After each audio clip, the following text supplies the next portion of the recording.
Bonsoir les sages, j'espère que vous avez passé une belle journée. Tu es là, raison parmi nous. Je t'adore.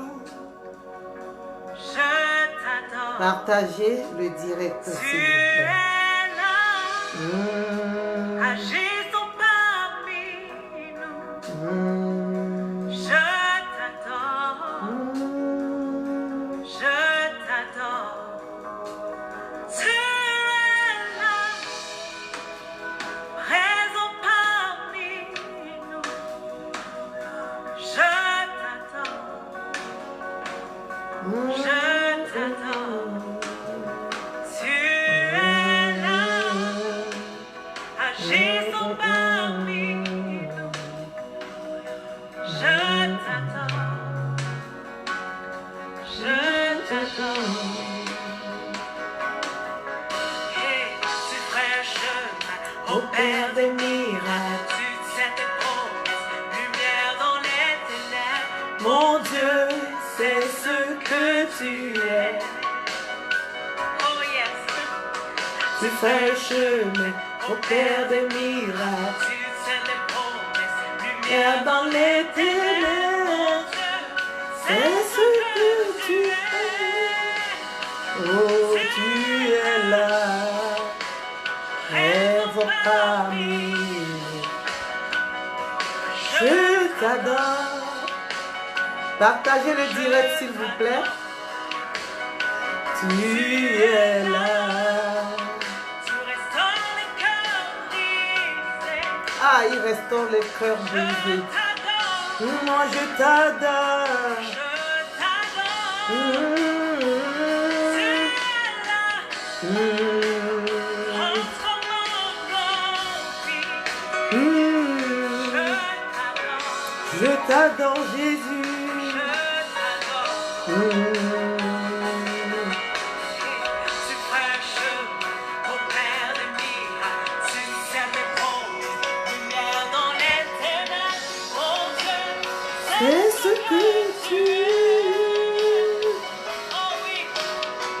Tu fais chemin au Père des miracles. Tu sais tes promesses, Lumière dans les ténèbres. oh Dieu, C'est ce que tu es. tu es là, raison parmi nous. Je t'adore. Partagez le direct s'il vous plaît. Bonsoir, bonsoir, bonsoir. Les sages de la toile. J'espère que vous allez bien. Vous avez passé une belle journée par la grâce de Dieu.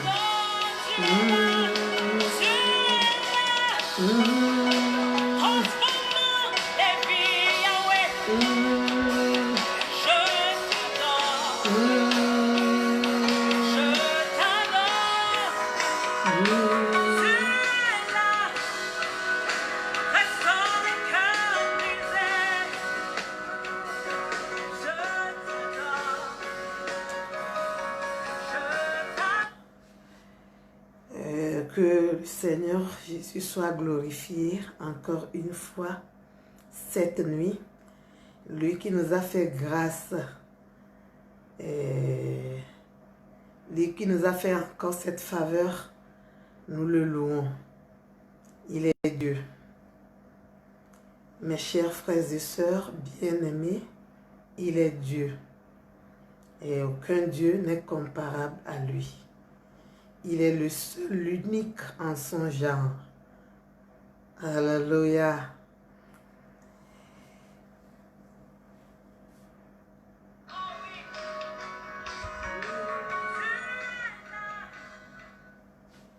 Alléluia. Les sages,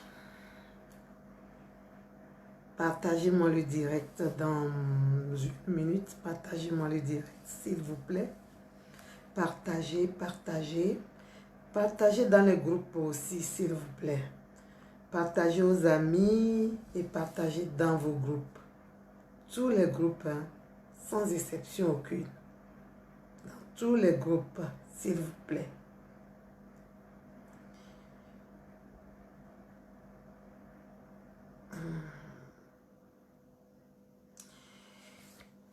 Ok, nous allons commencer comme d'habitude.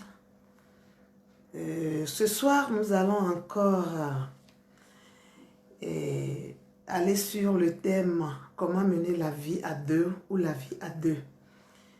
Nous allons continuer parce que la semaine passée, nous avons entamé le même thème et ce soir, par la grâce de Dieu, nous allons continuer à décortiquer une fois encore la vie à deux. Quelle vie s'agit-il et comment ça se mène? Et c'est très important de connaître comment mener la vie à deux. Parce que à un moment donné de la vie de tout un chacun, le désir, c'est de fonder un foyer et d'avoir une famille ensemble. C'est le désir la plus ardente de tout un chacun de nous. Donc, comment cette vie-là doit être menée? Ce n'est pas une vie de magie, hein? Ce n'est pas une vie de magie, ce n'est pas magique. Il faut apprendre et il faut connaître. C'est très important.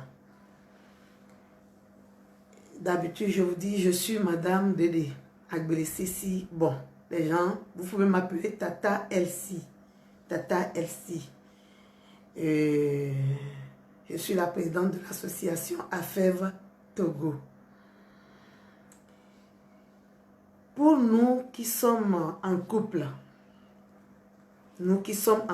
actuellement, et nous qui désirent être en couple dans les jours à venir,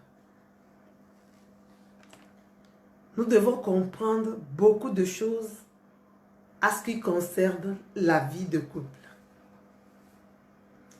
Tout d'abord, la vie de couple, c'est un projet que l'homme forme.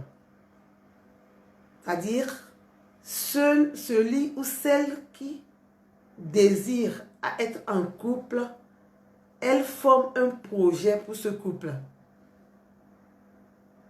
Et le projet du couple, ça se forme.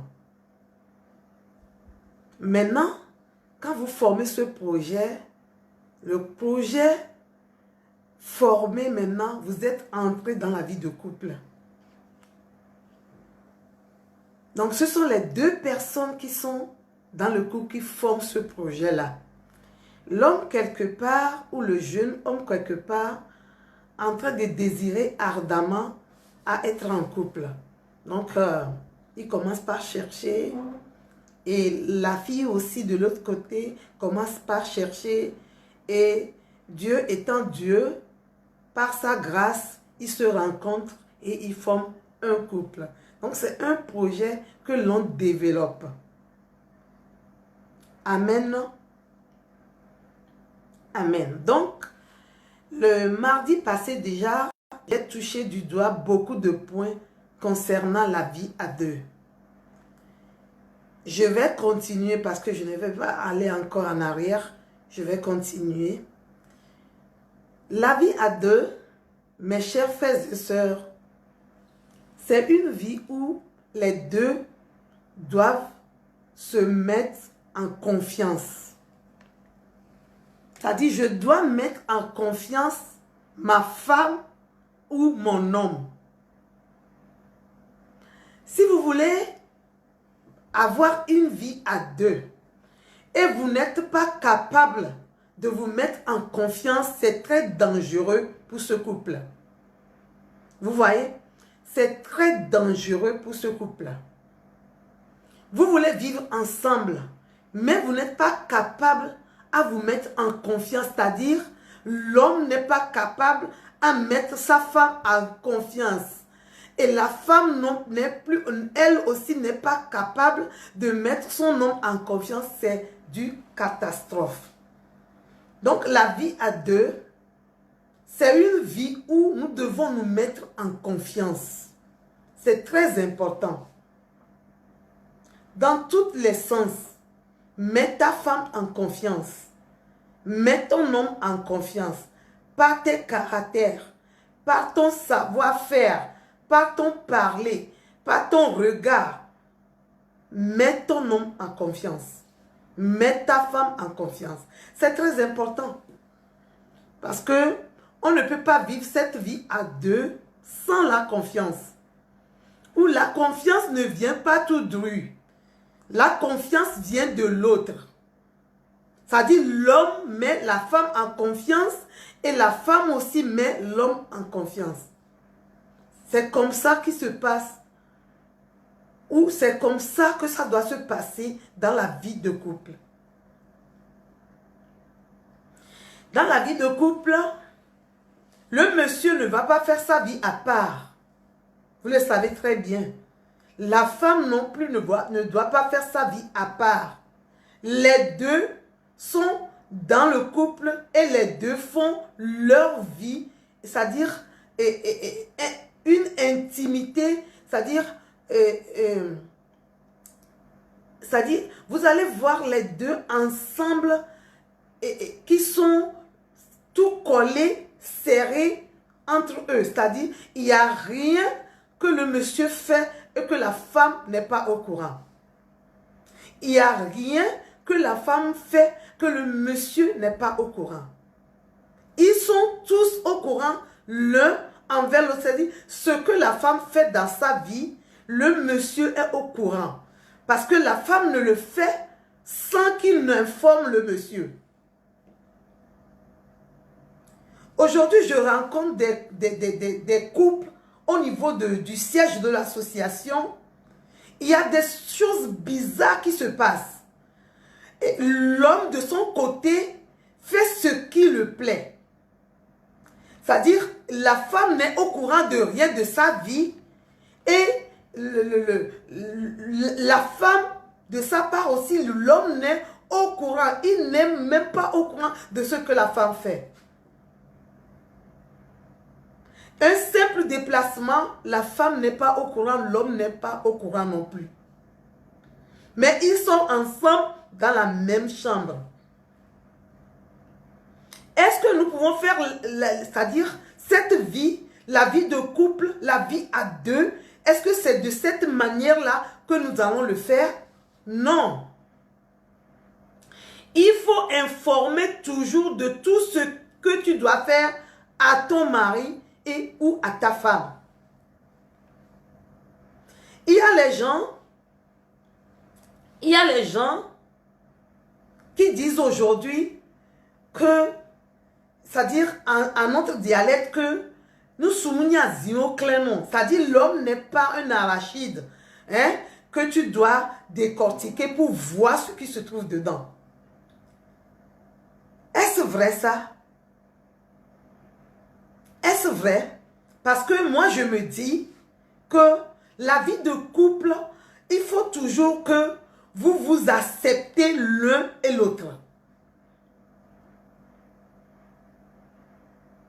Vous devez vous accepter l'un et l'autre. C'est pas que si vous êtes en couple, il n'y a pas de critique, il n'y a pas de tiraillement. Il y a toujours ça.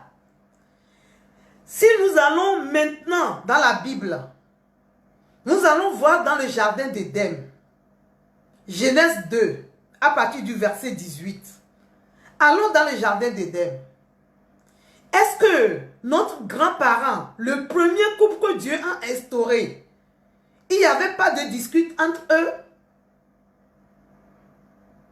Est-ce que c'est tout ce que Adam veut que sa femme fait? Mais ils ne se sont jamais séparés. Seule la mort les a séparés. Vous voyez? Donc, on ne peut pas dire qu'on est en couple. On ne peut pas se tirailler. On ne peut pas... Il ne peut pas avoir des disputes. Non. J'avais dit le mardi passé qu'on vient de différentes familles. Et on a été éduqués différemment. On a été élevés différemment. Maintenant, nous sommes à deux maintenant, de différentes familles. Nous sommes rassemblés à deux. Nous sommes dans le couple. On doit avoir des tiraillements. Ce que moi je conseille au couple aujourd'hui, quand vous avez un problème et que vous avez des disputes, ne le gardez pas. C'est tout. Mais il y en aura toujours, mes chères sœurs et frères. On ne peut pas passer des disputes dans le couple. Il y en aura toujours. Et on ne peut pas dire aussi que, à cause de ces disputes-là, la vie à deux, chacun va le faire séparément. Ce n'est pas une bonne réflexion de couple. Quand vous commencez à faire la vie à deux séparément, vous n'êtes plus unis. Or, Dieu a dit dans sa parole que les deux sont devenus une seule chair. Vous n'êtes plus unis. Quand chacun fait ce que bon le semble dans le couple, vous n'êtes plus unis. Celui qui vient prendre le relais, celui qui vient se tenir debout au milieu de vous, c'est l'ennemi. Hello? Donc, nous devons faire tout et tout, étant couple, de nous accepter l'un et l'autre. C'est vrai, ta femme a un caractère bizarre. Je t'amène encore dans la Bible. Peut-être que c'est ton mari qui a un caractère bizarre. Tu ne le comprends pas. Tu essaies de comprendre au juste l'homme que tu as dans ta vie, celui qui, c'est-à-dire, il ressemble à quoi, il ressemble à qui. Tu es en train d'y réfléchir à longueur de journée, tu ne comprends rien. Allons dans la Bible. 1 Samuel 25, je ne vais pas lire, parce que je n'ai que 35 à voire 40 minutes à quitter, à quitter cette page. 1 Samuel 25, le verset 3. 1 Samuel 25, à partir du verset 3. Lisez jusqu'à 18. Hein. Lisez jusqu'à 18. Vous allez voir que notre sœur Abigail avait un mari. Je sais que tout le monde connaît le monsieur d'Abigail.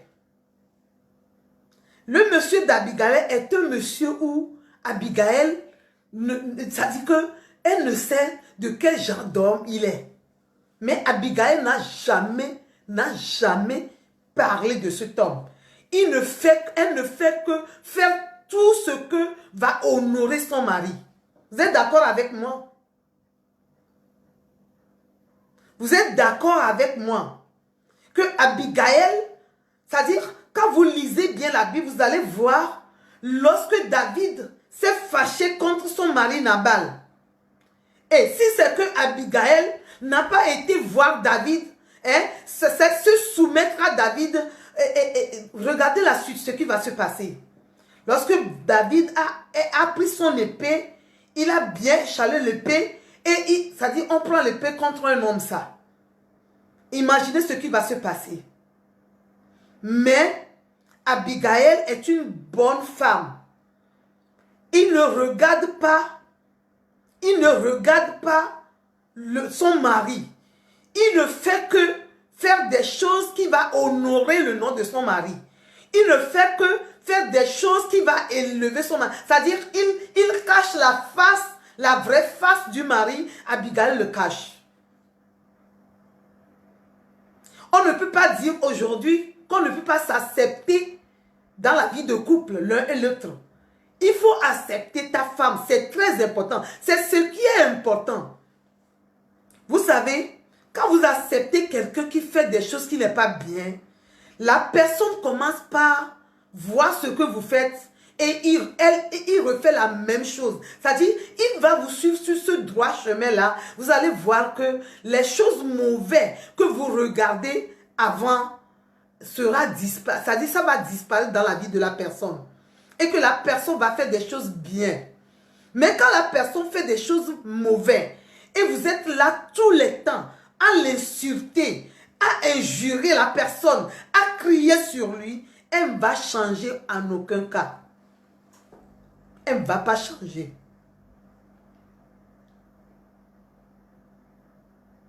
Vous voyez, elle ne va pas changer.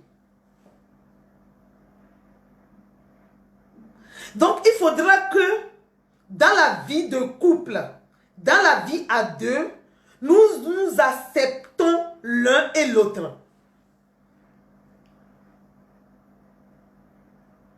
La femme n'a pas un bon caractère. Tu l'as déjà prise en tant que femme. Garde-la et aide-la à changer de caractère. Ton monsieur n'a pas un bon caractère. C'est un monsieur que tu ne comprends rien. Oui, écoute ça. Nous les femmes, excusez-moi, hein, je ne suis pas contre les femmes, hein, mais nous les femmes, Dieu a mis plusieurs potentialités en nous que nous pouvons utiliser pour ramener nos maris à leur place que nous voulons. Ça, c'est une vérité incontournable. Si j'ai un mari à la maison qui ne reste pas à la maison, par exemple, Dieu a mis ce que je peux utiliser pour que ce mari, mon mari maintenant, revienne rester chez moi à la maison. J'ai ça en moi. Dis-toi à la maison que tu as ça en toi. C'est une potentialité que Dieu nous a donnée. C'est à nous les femmes que Dieu a donné ça. Je ne suis pas contre les femmes. Mais je suis en train de dire ce que nous sommes. Vous savez très bien que nous sommes tirés du code de l'homme. Et que c'est la chair du code de l'homme que Dieu a pris pour faire la femme. Écoutez, l'homme, le code, là où Dieu a tiré cette chair-là, là où Dieu a tiré ce code-là, est vide pour l'homme. C'est pourquoi nous sommes une aide semblable pour ce monsieur. Il y a des choses, quand vous allez dans la vie de votre mari, il ne va rien comprendre. Il y a des choses qui se passent comme ça. Mais Dieu t'a donné une lumière que tu peux l'aider à comprendre. Au fait, nous sommes une lumière pour eux. Nous sommes une lumière qui éclaire leur vie. Parce que c'est sa propre chair que je suis. Vous voyez, non? Je suis sa propre chair. Et le côté est resté vide. Il a besoin de moi pour combler ce côté. Des fois, vous n'allez pas comprendre les hommes. Et je dis, quand vous voulez les juger trop, vous risquez de gâter le coin. Vous êtes d'accord avec moi? Vous risquez de gâter le coin.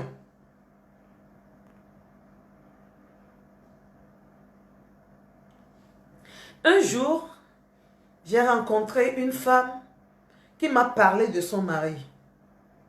Et je l'ai dit vraiment, tout ce qu'elle a dit, elle a raison. Mais, ma soeur qui me regarde, écoute-moi très bien. L'homme que tu as dans ta maison,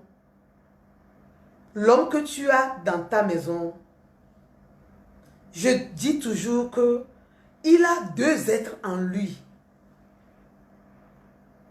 Des fois, vous n'allez pas reconnaître votre mari. Hein. Quand il pose des actes, vous allez vous dire que, ah, est-ce que c'est ça mon mari? C'est l'homme-là que j'ai épousé. C'est comme si ce n'est pas lui. Hein. Je m'étonnais. Ça se passe comme ça chez vous à la maison. Si tu l'appelles roi, tu deviendras sa reine. Mais si tu le considères comme fou là, il va se rugir contre toi. Oui, considère-le comme roi.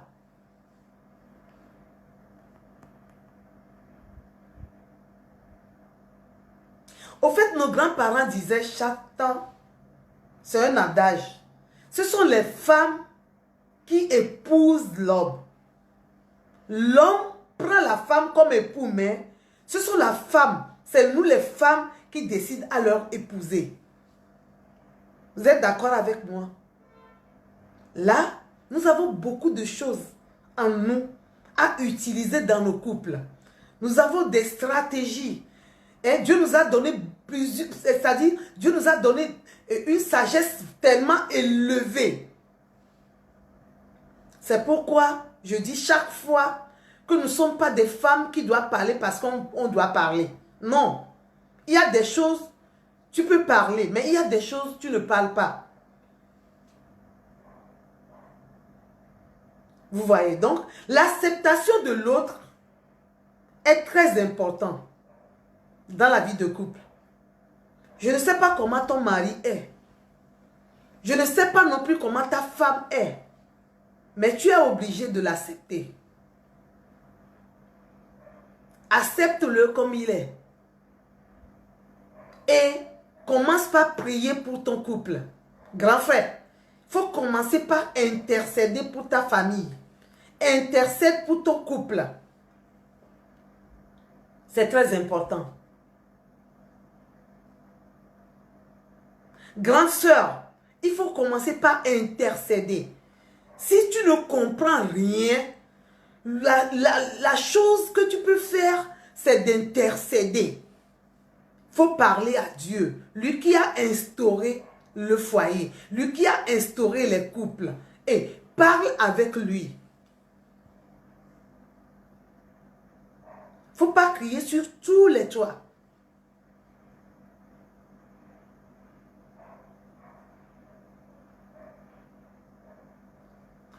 Le mari d'Abigail est un mari, je ne sais pas comment décrire cet homme-là.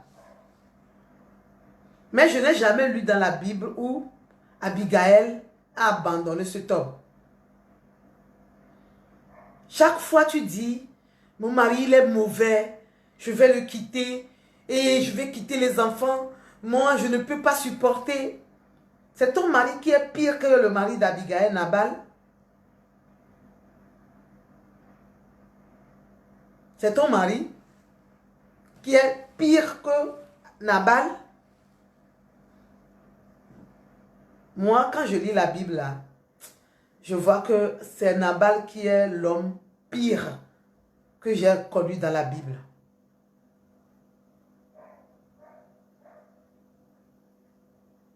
Chez nous, on dit « Amevoindi », l'homme mauvais.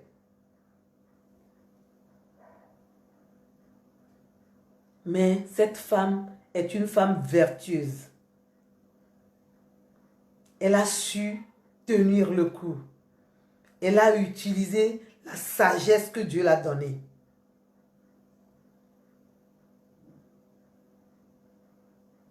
Ce qui a fait que David n'a pas pu faire ce qu'il a pensé faire.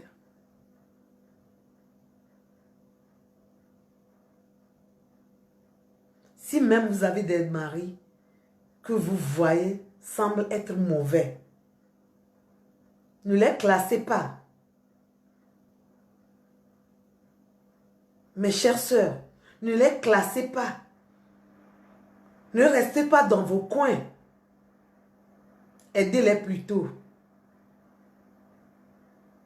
Il faut cacher le mauvais côté de ton mari. Il ne faut pas l'exposer. Abigail n'a jamais fait ça.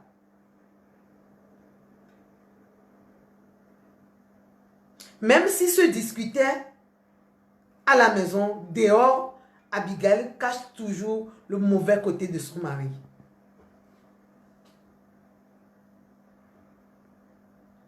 Ma grande sœur qui me suit. Rester au foyer, ce n'est pas quelque chose de facile. Je le répète encore. Rester au foyer n'est pas quelque chose de facile. Ce n'est pas quelque chose aussi d'amusement.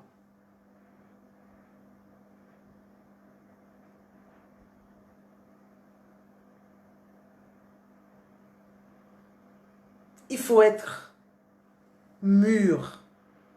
être sage pour le faire. Il faut être mûr, être sage pour le faire. Donc, si tu regardes le mauvais côté de ton mari, pense à l'aider à changer.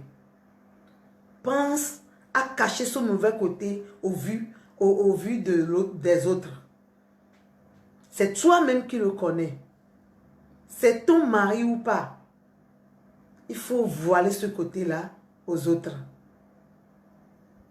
C'est très important. C'est ce que notre sœur Abigail a fait.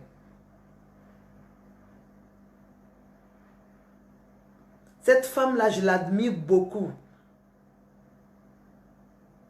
Quand je lis l'histoire d'Abigail, j'admire la femme-là trop. Et je demande à Dieu de me donner ce cœur.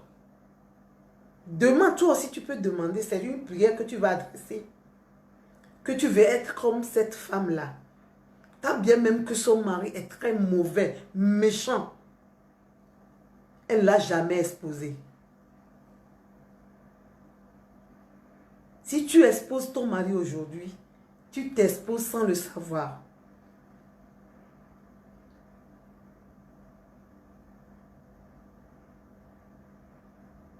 Il faut accepter la personne telle qu'il est pour le corriger. Pour la mener à se corriger.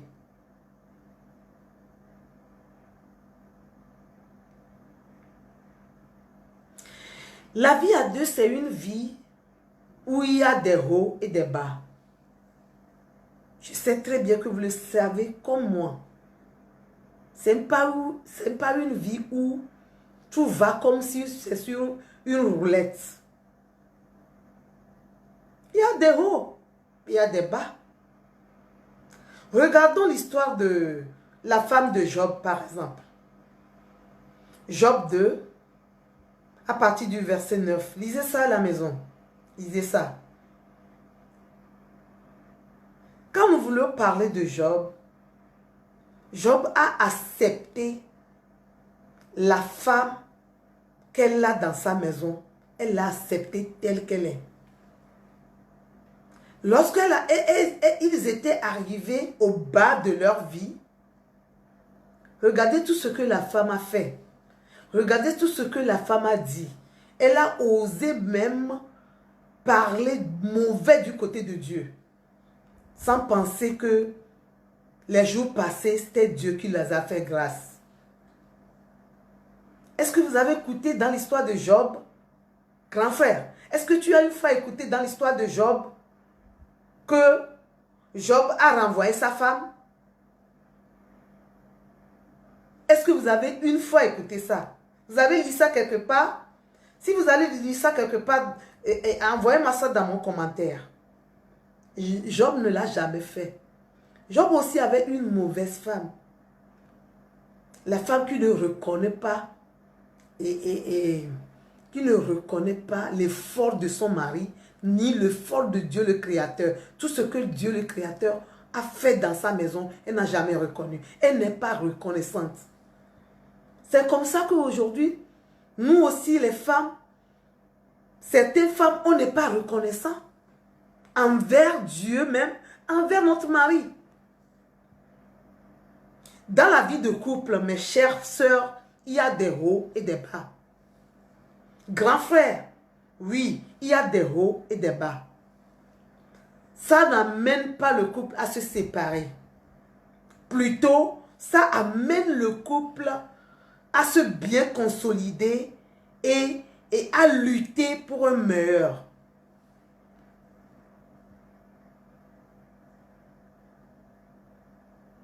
Merci mon amour chéri pour les versets bibliques. Que Dieu te bénisse. Vous voyez, la femme de Job était une femme très mauvaise. Quelle femme as-tu à la maison, grand frère? Elle est comment? Comment pense? C'est-à-dire, tu penses comment de ta femme? Hein? Tu penses, c'est-à-dire, quand tu vois ta femme, tu penses quoi d'elle? qu'elle est mauvaise, elle est mauvaise, elle est méchante, mais tu peux l'aider à changer quand même. Hein. Tu peux aider ta femme à changer, grand frère. Le moment n'est pas là de se séparer. Parce que dans la vie à deux, il y a des hauts et des bas. Tu peux avoir une femme au commencement très gentille, très souriante, mais au milieu de votre marche, une femme qui ne sourit plus. Ce n'est pas le moment de dire qu'on ne peut pas cheminer encore ensemble. Arrêtons notre mariage ici. Je vais encore refaire une autre vie. Tu sais qui tu vas croiser encore? Tu sais qui tu vas encore croiser? Et tu vas vendre le voleur pour acheter le sorcier? En chez nous, on dit ça. A ça fait un filag, la plazeto. Et gomeni be, a mekeye au datrove, poko on tole de soussoua. Et blen lenti ovo. Oh. Et blen lenti o, ken bove le poe. Doa omnya meken kume benyo. On ne peut pas se séparer parce que j'ai une mauvaise femme. Non, ce n'est pas la séparation qui est la meilleure solution. Il faut que les hommes aussi qu'on commence par prier pour leurs femmes. Ce n'est pas seulement les femmes qui vont prier pour les hommes. Les hommes, quand on dit homme, vous dites action. Faites des actions chez vous. Faites des actions chez vous. Action de prière. Action de papa responsable. Mari responsable. Faites des actions. Action de comprendre ta femme. C'est très important. Il y a de ces choses que nous devons connaître même avant le mariage. Parce que ces choses-là, il fallait connaître ça avant de faire un projet de mariage.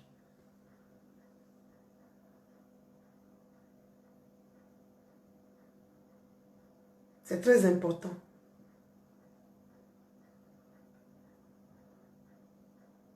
Quand on ne le sait pas, on n'est pas informé de ça, on est obligé de rentrer dans la vie à deux et commencer par bouder. Non, on ne boude pas dans la vie à deux. S'il y a quelque chose qui ne va pas, comme je l'ai dit le mardi passé, discuter, dialoguer de ça. Il ne faut pas dire que tu en as assez. Comment, on dit, comment tu vas faire maintenant? Tu en as assez, tu fais comment?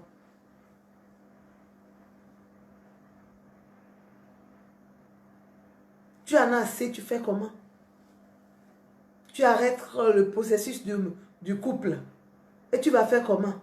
Tu vas rester comme ça jusqu'à l'avènement de Jésus-Christ ou bien tu vas te remarier. Là, tu risques de tomber dans un grand trou.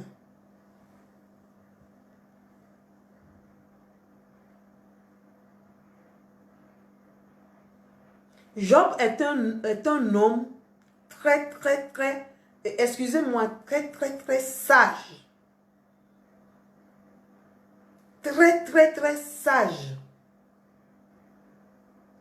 Et responsable. C'est comme ça que nous les hommes, nous devons être dans le couple. Très sage et responsable.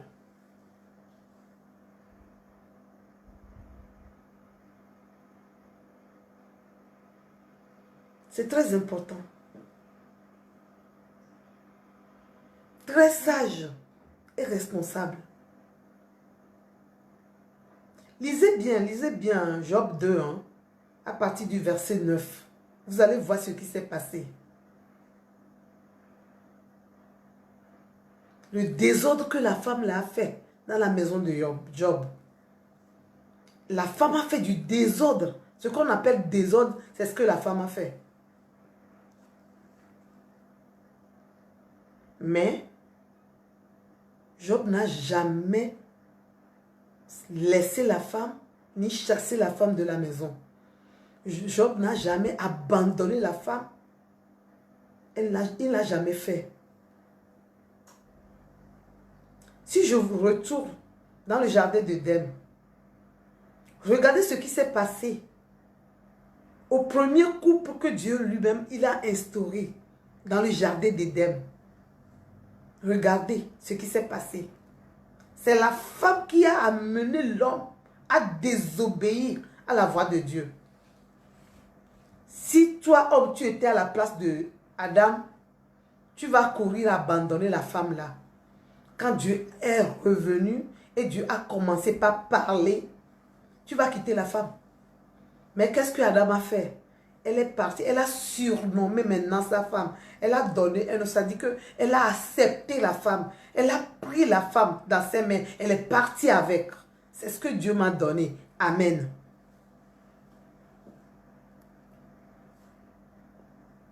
Aujourd'hui, quand il y a un petit problème dans nos couples, les deux qui forment le couple se dispersent en même temps. L'autre ne veut pas écouter l'autre. Mais ça va, ça va, ça va. Non, non, non, non, je n'en veux plus, je ne veux plus parler. Ce n'est pas la bonne manière. Ce n'est pas la bonne manière. La vie de couple, c'est une vie jusqu'à ce que la mort nous sépare. C'est ça la vie de couple. C'est une vie jusqu'à ce que la mort nous sépare. Nous devons revoir cette vie-là. Nous devons essayer maintenant de faire ce qui plaît à Dieu dans la vie de couple. Ce n'est pas ce qui nous plaît, ce que Dieu honore dans la vie de couple, ce qu'il veut dans la vie de couple, c'est ce que nous devons faire maintenant.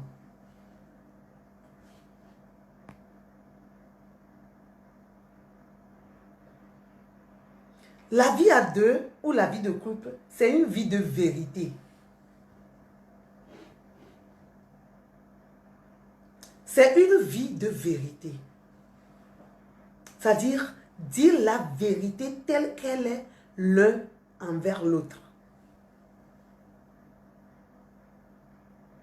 Aujourd'hui, ce que nous constatons, surtout dans nos centres d'écoute, au niveau du siège de l'association à Fèvre, il faut aujourd'hui que la femme s'organise pour mentir à son mari. Il faut que l'homme aussi s'organise bien pour mentir à sa femme. Mais vous savez que le maître du mensonge, c'est qui? C'est l'ennemi. Et quand vous faites ça, qui vous assiste dans le couple, c'est lui qui vient. Ce n'est pas Dieu qui vient. C'est lui qui vient vous assister. Hein? Ce n'est pas Dieu qui vient. Et quand vous êtes dans le couple, vous ne dites jamais la vérité. Quand l'ennemi vient, le diable vient, il s'assoit. Et il prend la première place là-bas dans votre couple. Et c'est fini, c'est du catastrophe. Vous n'allez pas vous en sortir. Hein? Vous n'allez pas vous en sortir. Vous allez vous coucher baigné dans le mensonge, baigné dans le haut. C'est-à-dire que vous allez vous baigner, quoi. Et votre manger là, c'est le mensonge.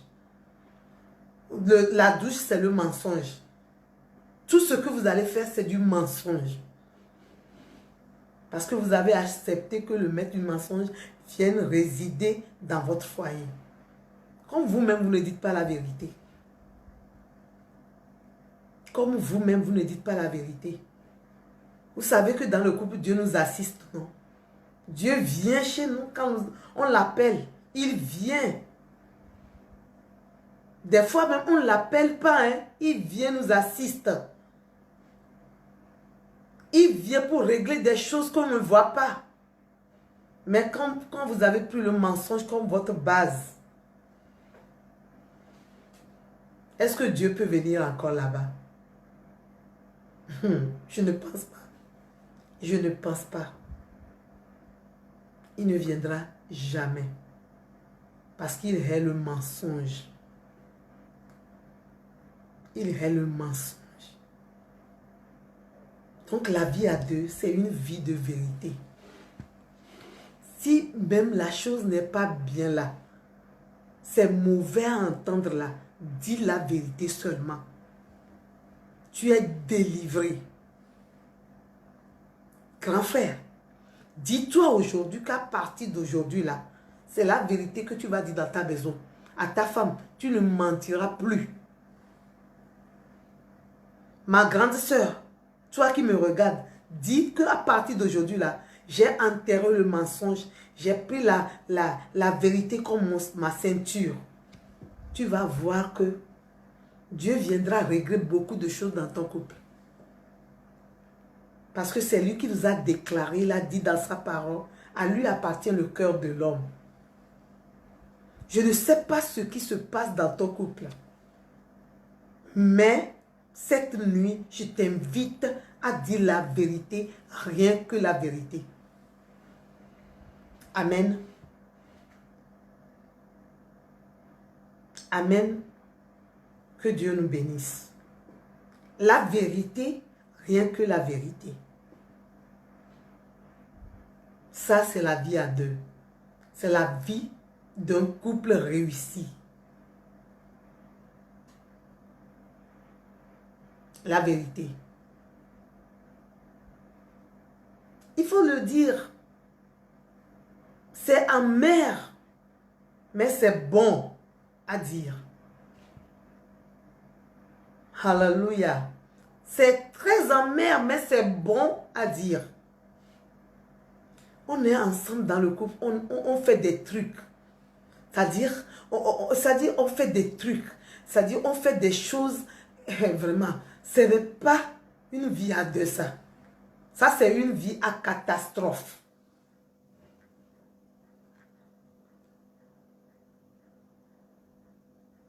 Le mardi passé, je vous ai dit que vos comportements de la maison deviennent l'éducation de vos enfants. N'oubliez pas ça. Quand maman ment à papa, l'enfant va vous mentir.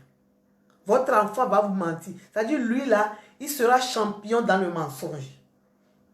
Après tout, vous allez dire, il a trouvé ça où? Il a trouvé ça chez vous. C'est chez vous qu'il l'a trouvé. C'est ça. Parce que le comportement que vous affichez, c'est ça qui devient l'éducation de vos enfants. L'enfant n'est éduqué de nulle part, hein, si ce n'est pas le comportement de ses parents. Amen.